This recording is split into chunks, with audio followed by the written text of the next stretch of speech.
Hello students, आप सभी का एक बार फिर से बायोलॉजी क्लासेस में स्वागत है। आज अपन पढ़ेंगे न्यूक्लियस के बारे में। ठीक है, न्यूक्लियस इस चैप्टर का लास्ट टॉपिक है। बहुत ज़्यादा लंबा खिंच गया ना चैप्टर। न्यूक्लियस जो होता है, न्यूक्लियस को सबसे पहले as a cell organelle describe किया था रॉबर्ट ब्राउन ने एज अर्ली एज 1831। किसने डिस्क्राइब किया था? Described by Robert Brown. ठीक है, रॉबर्ट ब्राउन ने as a cell organelle describe किया था इन 1831 में। कब किया था? 1831 में एज ए सेल ऑर्गेनल सबसे पहले रॉबर्ट ब्राउन ने न्यूक्लियस को डिस्क्राइब किया था। कब? 1831 में। ठीक है, फिर बाद में जो न्यूक्लियस के मटेरियल्स जो होते हैं, न्यूक्लियस के अंदर जो भी होता है उनको स्टेन किया जाता है बेसिक डाई से। किससे स्टेन किया जाता है? बेसिक डाई से। ठीक है, material of nucleus stain by basic dye. जो फ्लेमिंग है, फ्लेमिंग ने इसको नाम दिया था क्रोमेटिन। ठीक है, क्या नाम दिया था? क्रोमेटिन।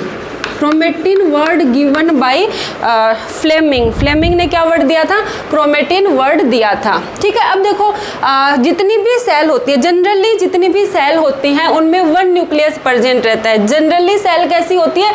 मोनोकैरियोटिक होती है। ठीक है, मोनो का मतलब वन, कैरियो मतलब न्यूक्लियस। ठीक है, जनरली सेल में क्या होता है? एक ही न्यूक्लियस होता है, लेकिन कुछ सेल ऐसी होती है जिनमें दो न्यूक्लियस भी होते हैं। मतलब वो कैसी होती है? डाइकैरियोटिक। ठीक है, तो डाइकैरियोटिक भी हो सकती है सेल, मतलब जिसमें क्या हो सकते हैं? टू न्यूक्लियस हो सकते हैं। ठीक है, जैसे एग्जाम्पल पैरामीशियम है। ठीक है,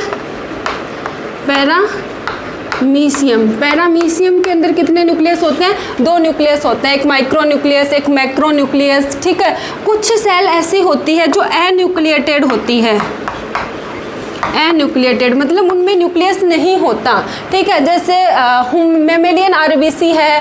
ठीक है, इसके अलावा सीव ट्यूब एलिमेंट्स है। फ्लोएम के अंदर जो सीव ट्यूब एलिमेंट्स होते हैं वो मेच्योर होते हैं, तो उनके अंदर न्यूक्लियस नहीं होता। ठीक है, मेच्योर मेमेलियन आरबीसी के अंदर भी न्यूक्लियस नहीं होता। ठीक है, एन्यूक्लिएटेड क्या हो गया? Mature mammalian RBC, mature mammalian RBC और सीव ट्यूब एलिमेंट, और सीव ट्यूब एलिमेंट्स इनके अंदर क्या नहीं होता? न्यूक्लियस नहीं होता। ठीक है, तो क्या बोला मैंने कि जनरली सेल के अंदर एक ही न्यूक्लियस होता है। ठीक है, लेकिन अपना पैरामीशियम के पास कितने न्यूक्लियस है? दो न्यूक्लियस है। ठीक है, दो न्यूक्लियस है, इसलिए इस कंडीशन को क्या बोलते हैं? डाइकैरियोटिक।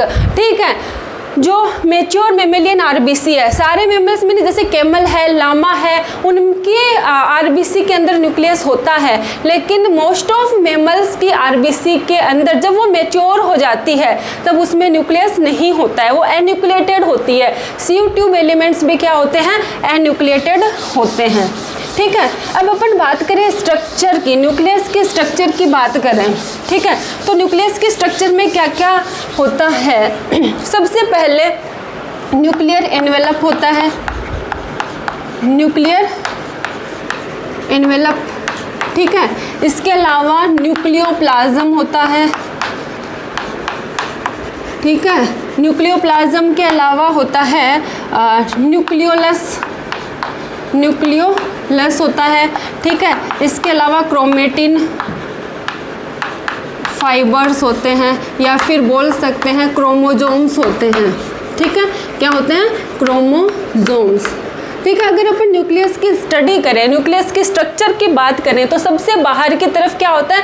न्यूक्लियर एनवेलप होता है। ठीक है, मतलब मेम्ब्रेन होती है जो न्यूक्लियस को सराउंड करके रखती है। ठीक है, जो साइटोप्लाज्म से उसको डिफ्रेंशिएट करती है।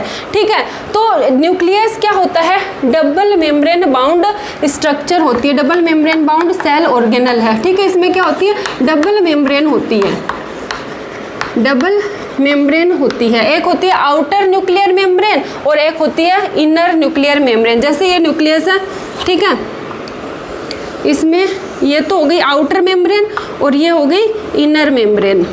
ठीक है, दो मेम्ब्रेन हो गई, एक तो हो गई आउटर और एक हो गई इनर। ठीक है, इन दोनों मेम्ब्रेन के बीच में प्रेजेंट होता है पेरी न्यूक्लियर स्पेस। क्या होता है, पेरी न्यूक्लियर स्पेस।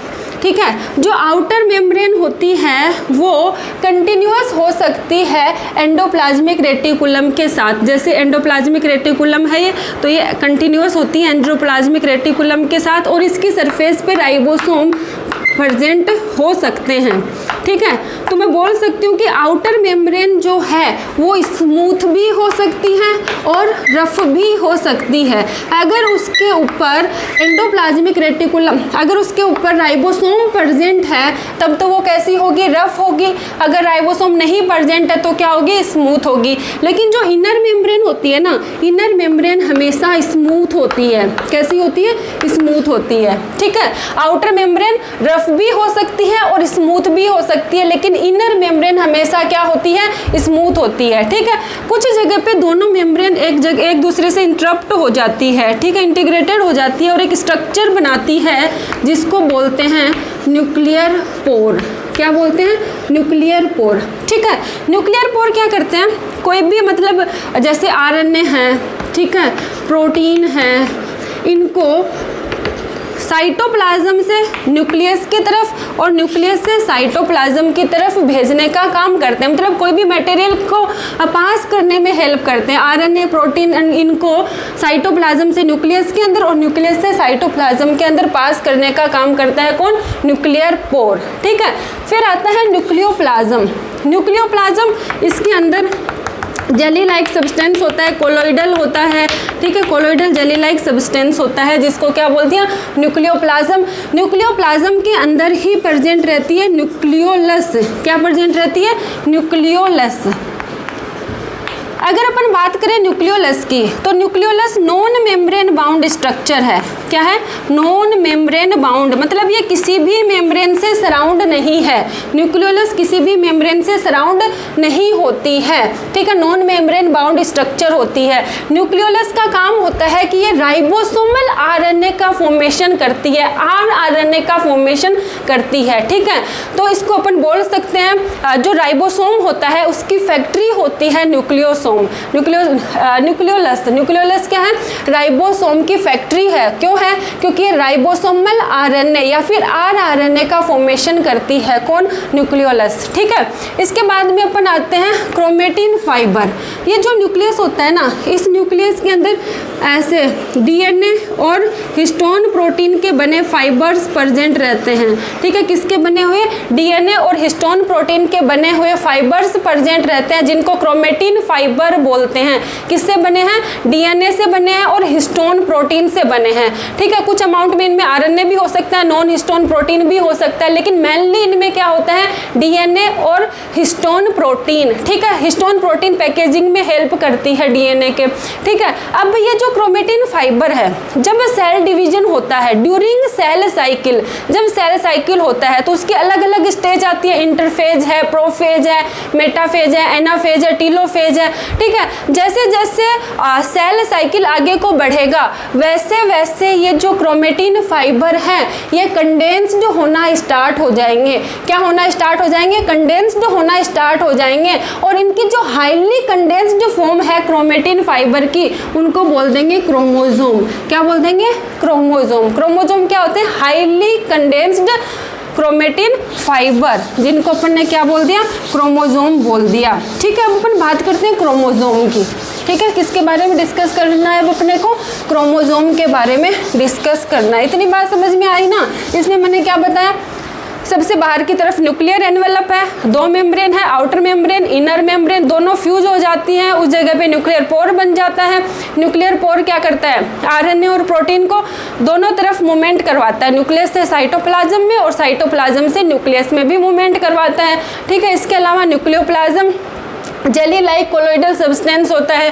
ठीक है, न्यूक्लियोप्लाज्म के अंदर न्यूक्लियोलस होती है, नॉन मेम्ब्रेन बाउंड स्ट्रक्चर है। ठीक है, और क्या करती है, राइबोसोमल आरएनए का फॉर्मेशन करती है।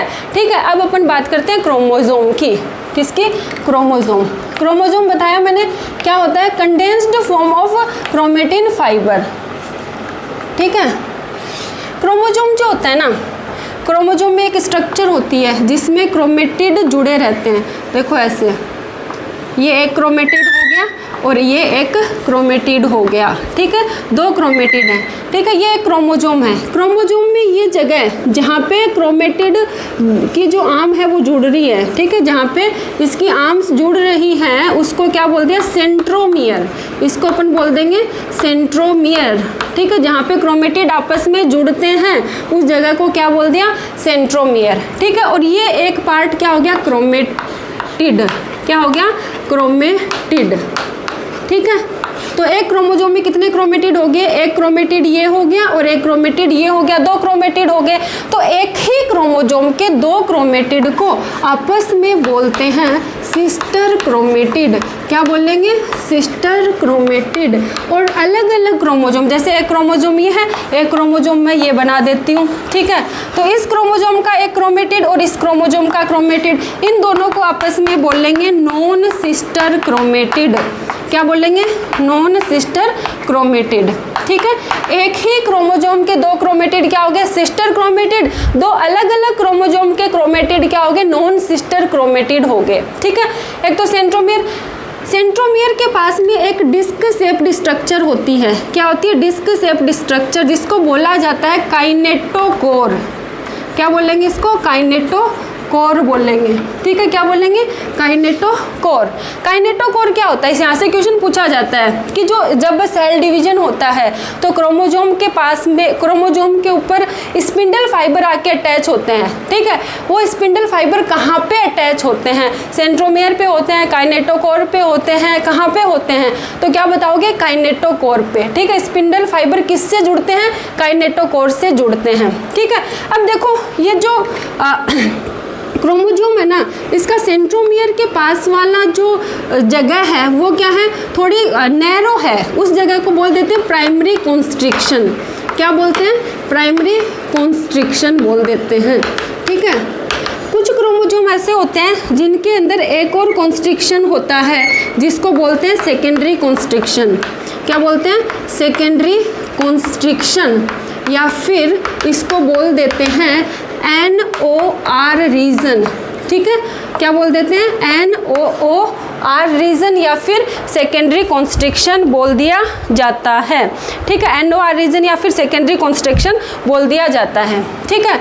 और इसका ये जो पार्ट है इसको बोल दिया जाता है सैटेलाइट। क्या बोलते हैं इसको, सैटेलाइट, ठीक है। जिन क्रोमोजोम में सैटेलाइट प्रेजेंट होता है उनको बोलते हैं सैट क्रोमोजोम। क्या बोलेंगे, सैट क्रोमोजोम। किसको बोलेंगे, जिन क्रोमोजोम में क्या प्रेजेंट रहेगा, सैटेलाइट प्रेजेंट रहेगा, उनको बोल देंगे सैट क्रोमोजोम, ठीक है। आगे इतनी बात समझ में, एक तो सेंट्रोमियर होता है जहाँ पे क्रोमेटिड अटैच रहते हैं, ठीक है। एक ही क्रोमोजोम के 2 क्रोमेटिड को सिस्टर क्रोमेटिड, 2 अलग अलग क्रोमोजोम के क्रोमेटिड को नॉन सिस्टर क्रोमेटिड। एक प्राइमरी कॉन्स्ट्रिक्शन होता है और एक सेकेंडरी कॉन्स्ट्रिक्शन होता है जिसको NOR रीजन भी बोल दिया जाता है। कुछ क्रोमोजोम में सैटेलाइट प्रेजेंट होते हैं, जिन क्रोमोजोम में सैटेलाइट प्रेजेंट होते हैं उनको बोल दिया जाता है सैट क्रोमोजोम। क्या बोलते हैं, सैट क्रोमोजोम बोलते हैं। क्रोमोजोम का जो एंड पॉइंट होता है, पोल वाला पॉइंट होता है, उसको टीलोमियर बोल दिया जाता है। क्या बोल दिया जाता है, टीलोमियर, ठीक है। अब देखो स्ट्रक्चर ऑफ क्रोमोजोम, मतलब टाइप्स ऑफ क्रोमोजोम, ठीक है। मतलब जब सेल डिवीजन होता है तो मतलब जो लेंथ है क्रोमेटिड की, ठीक है, सेंट्रोमियर कहाँ प्रेजेंट है, इसके बेस पे अलग अलग टाइप के क्रोमोजोम होते हैं, ठीक है। एक तो होता है एक्रोसेंट्रिक, एक होता है टीलोसेंट्रिक, एक होता है मेटासेंट्रिक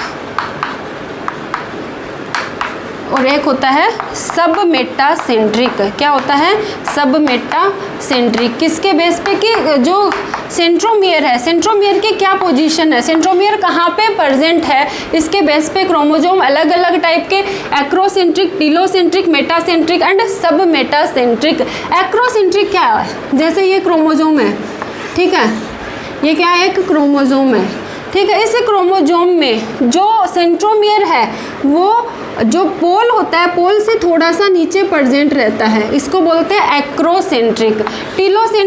टीलोसेंट्रिक में एकदम से पोल पे ही प्रेजेंट रहता है, तो ये वाली आर्म तो बड़ी हो जाती है और ये एकदम से छोटी हो जाती है।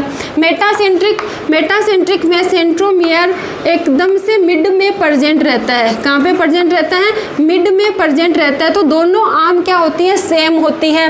सब मेटासेंट्रिक में क्या होता है?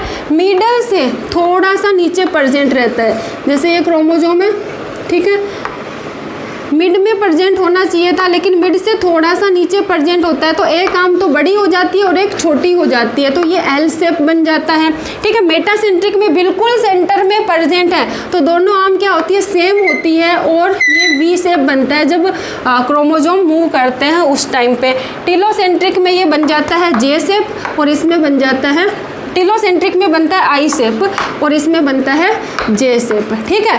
तो ये अलग अलग स्ट्रक्चर है किसकी?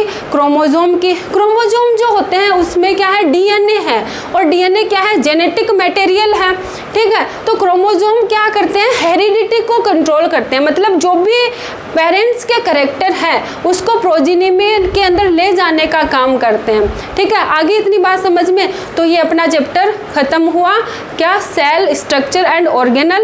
नेक्स्ट लेक्चर में अपन लेके आएंगे नया टॉपिक। Thank you.